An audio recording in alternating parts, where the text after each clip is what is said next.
Howdy! It's time to be a whisperer. How the heck are you?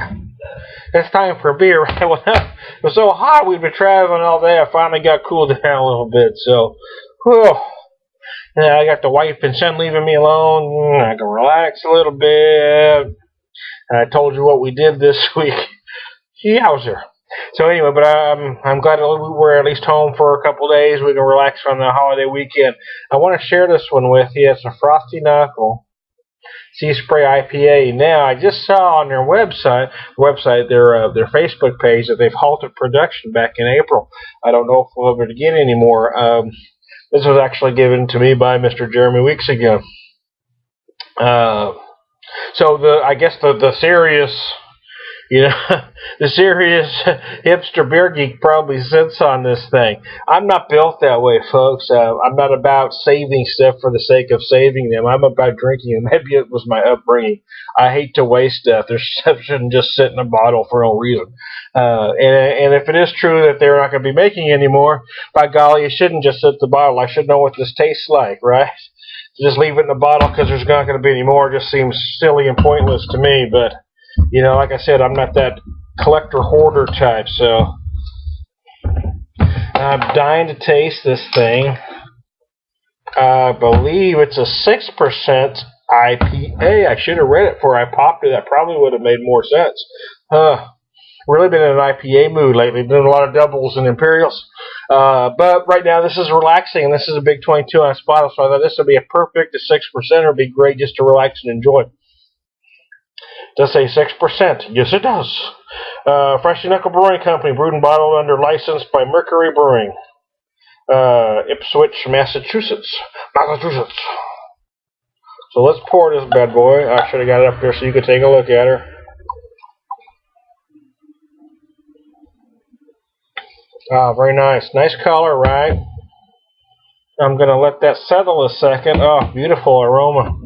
While I read the bottle, Frosty Knuckle Brewing Company is pleased to bring you Sea Spray IPA. This is an India Pale Ale, an English-style Pale Ale that was traditionally aggressively hopped to survive long voyage at sea. Enjoy this refreshing ale with its even-keeled maltiness and a boatload of hops. So they're going more for the the British version here. Nice, not overpowering. Very nice color. That's a pretty color, isn't it? I kind of like that color. Oh, that was a big drink.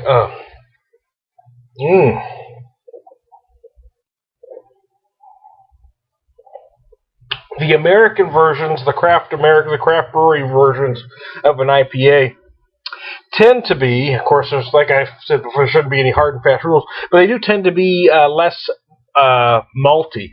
The traditional ones did feel a little maltier. This one does too.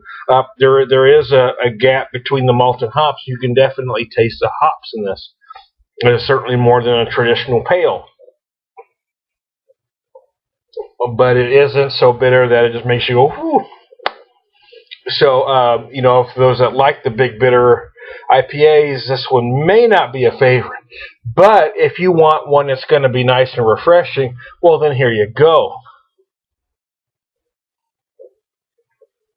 It does feel lighter on the mouthfeel than I expected, though.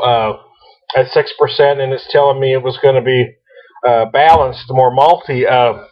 I was expecting it to be a little thicker, but it's not. It's very, very, like I said, it's incredibly refreshing. I'm not sure where it ranks in my top IPAs, but it is one of the more refreshing out there. So, probably more suited to right now, a hot spring or, spring, summer months where it is today. It's about 85-ish out here. So this one actually fits the bill perfectly. Yowzer! It's been a long week. Anyway, son of a gun. Okay. Well, I am closing in on 5 minutes. It seems like I could get these done a lot quicker, but something happens, all of a sudden I look down and it's almost 5 minutes again. Frosty Knuckle IPA. I hope I can get these again, but I had a drinker. Dancing Buddha, and I gotta go.